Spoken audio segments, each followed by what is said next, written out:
देखिए, आपकी जानकारी में है कि एक सीनियर सिटीजन का मर्डर कोतवाली थाने में हुआ था और उसमें 12 घंटे के अंदर पुलिस ने घटना का खुलासा कर दिया है। इसमें 5 लोगों के नाम सामने आए हैं। उसमें से 2 मुलजिम हमने डिटेन कर लिए हैं जो कि बालिग हैं। उसके अतिरिक्त 2 विधि से संघर्षित जो नाबालिग जो है कैटेगरी में आते हैं, उसमें जो विधि सम्मत कार्रवाई कानून के अनुरूप हम लोग कर रहे हैं। एक मुलजिम की तलाश पुलिस कर रही है।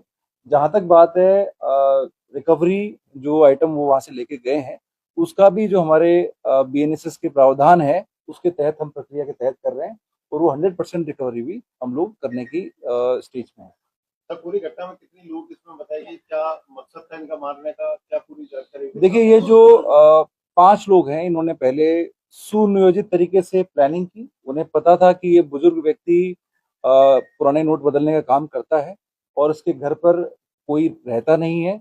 जो इसके इनके बेटे हैं वो कभी कभार आते हैं और उनको भोजन कराने के लिए लेके जाते हैं और रात्रि के समय ये अकेले रहते हैं, ये इनकी जानकारी में था। इसलिए इन्होंने प्लानिंग की। प्लानिंग के तहत ये घर में पीछे से घुसे हैं। घुसने के बाद इनकी अपेक्षा ये थी कि जो भी पैसा इनको मिलेगा उसको वो लेके चले जाएंगे और बुजुर्ग बुजुर्ग जो है, जब उनकी घटना करते समय उनकी जो नींद खुली तो इन्होंने बुजुर्ग के हाथ पैर बांधे और मुंह पे काफी तेज जो है इन्होंने गांठ बांध करके श्वास रुकने से इनकी मृत्यु हुई है। प्रथम दृष्टया सामने आया है। गले पे कोई भी लिगेचर मार्क के निशान नहीं है, परंतु जो है स्ट्रैंगुलेशन की बजाय जो सांस रुकने से मृत्यु सामने आया है। और इसके अतिरिक्त इनकी कोई और हेल्प करने वाला कोई व्यक्ति हो, उसको इसको लेकर के हम अनुसंधान कर रहे हैं और रिकवरी भी हम लोग पूरी प्रक्रिया में हम लोग प्रोसेस में हैं। बड़ी मात्रा में सिक्के ये लोग लेकर के गए थे। वो सिक्के किस दुकानदार को इन्होंने दिए वो भी हम अनुसंधान कर रहे हैं। कितना कैश इसमें गया है? देखिए, लगभग मोटा मोटी जो प्रथम दृष्टया सामने आया है उसमें 4 से 5 हजार रुपए पर पर्सन इन्होंने आपस में शेयर किए हैं। सिक्के इन्होंने लगभग 1800 से 2000 के रुपए के बीच में इन्होंने किसी दुकानदार को इन्होंने बेचे हैं और जो बाकी कैश था वो लगभग 20 हजार रुपए के आसपास इन्होंने आपस में बांट लिया है। आसपास की है?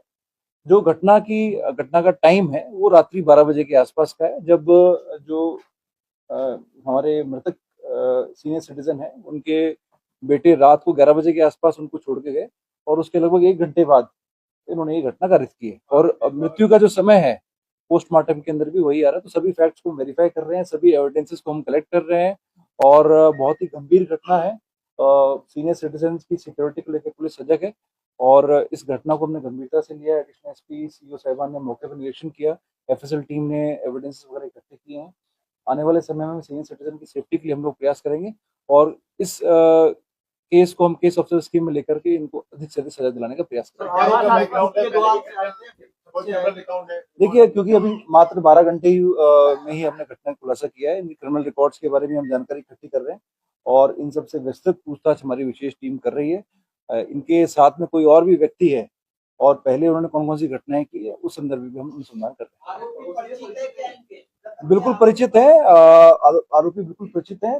पूछताछ में ये जो पीड़ित है उसको अंकल कह के संबोधित कर रहे हैं, बिल्कुल परिचित है। उनमें से कुछ लड़के आसपास के रहने वाले हैं और उन सब की जो डिटेल्स हैं हम आपको शेयर कर रहे हैं। जो बालिग हैं उनकी डिटेल्स हम आपको शेयर कर रहे हैं और जो विधि से संघर्षित बालक हैं उनकी डिटेल हम विधि सम्मत कार्रवाई के तहत हम आपको शेयर करेंगे।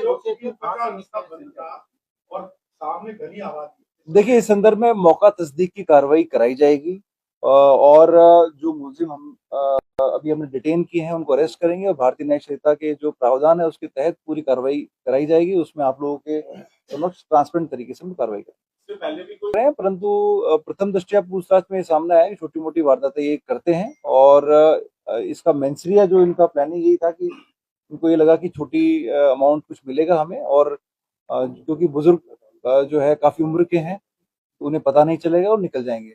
परंतु जब जाग हुई तो उन्होंने ये जो है घटना कारित की, क्योंकि कोई भी हथियार वो जो है साथ में कोई हथियार का प्रयोग वगैरह वो साथ में जो है उनके साथ में आना अब तक इन्वेस्टिगेशन में नहीं आया, परंतु हम लोग उनसे और कड़ी पूछताछ करेंगे। जो घटना हुई है क्या उससे भी कोई लिंक मिल रहा है? कौन सी घटना? थाना क्षेत्र की नहीं, जो देखिए घटना है, वो जो घटना है सदर थाना क्षेत्र की, उसमें हमने मुलजिम आइडेंटिफाई कर लिए हैं, उनका क्लियर पिक्चर आ गई है और उस संदर्भ में हमने विशेष टीमों का गठन कर रखा है और जल्दी उस प्रकरण का भी हम खुलासा करेंगे और जो परिवादी हैं उस प्रकरण के, उनको भी हमने पूरा अपडेट दे रखा है, वो संतुष्ट है पुलिस कार्रवाई से। जल्दी उस घटना का भी पूर्ण खुलासा भी करेंगे और जो भी आइटम गए हैं उसकी पूर्ण रिकवरी भी करेंगे। इनका कोई लिंक नहीं, इनको कोई सर अधिकतर देखा देखिए, इस संदर्भ में नाबालिग बच्चों के लिए जो कानूनी प्रावधान है उसके तहत हम कार्रवाई करेंगे और स्कूल कॉलेजेस में लगातार हम अवेयरनेस करते हैं। इसके अंदर बालिग बच्चे भी इनके साथ इन्वॉल्व थे, तो जिस हिसाब से इसी पूरी घटनाक्रम सामने आया है, बड़े बिल्कुल चिंता का विषय है और इस तरह के नाबालिग बच्चों को हम आइडेंटिफाई करके बीट कांस्टेबल्स को ड्यूटी देंगे, उनको सही रास्ते पर लेकर के आए, उसमें नॉन गवर्नमेंट ऑर्गेनाइजेशन का भी हम सहयोग करेंगे। सर लगातार मैं करेगी काफी लंबे समय से बड़ी वारदातें हुई है लेकिन खुल नहीं पाई अभी तक मैं कब्जे नहीं खुले। देखिए, जहाँ तक बात है प्रॉपर्टी ऑफेंसेस की, लास्ट ईयर के कंपैरिजन में लूट की घटनाएं आधी हुई हैं। लास्ट ईयर 10 घटनाएं अब तक हुई थी, इस साल 5 घटनाएं हुई हैं।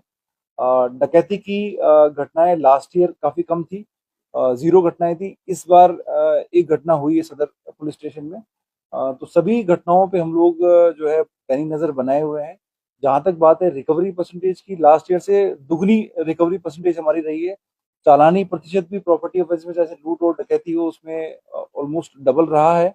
तो सभी जो घटनाएं हुई हुई हैं उसमें अगर आप डेटा देखेंगे तो लास्ट ईयर के कंपैरिजन में घटनाओं में कमी आई है। परंतु जो भी आइटम अगर जाता है, रिकवरी का हम पूर्ण प्रयास करते हैं, हर घटना को हम गंभीरता से लेते हैं।